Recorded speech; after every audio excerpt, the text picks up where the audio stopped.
سپاس و منت و عزت خدای را، پروردگار خلق و خداوند کبریا. یا رب صدق سینه پیران راستگوی، یا رب آب دیده مردان آشنا. دلهای خسته را به کرم مرهم فریست، ای نام اعظم در گنجینه شفا. یا رب به لطف خویش گناهان ما ببخش، روزی که راست ها فتد از پرده برملا. گر تقویت کنی ز ملک بگذرد بشر، ور تربیت کنی به ثریا رسد سرا. ماییم بندگان گنهگار و تو کریم، حاجت همیشه پیش کریمان بود روا. گر بر وجود عاشق صادق نهند تیغ، گویم بکش که مال سبیل است جان فدا.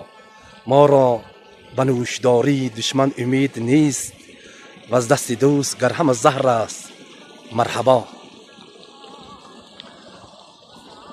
فیض حلاوت از دل بی کبر و کین طلب، زنبور را ز خانه برار انگبین طلب.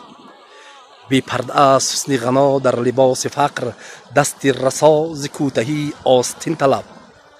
دست طلب به هر چی رسد مفت عجز گیر، دور است آسمان تو مراد از زمین طلب. گلهای این چمن همه در زیر پای توست، ای غافل از ادب نگهی شرمگین طلب.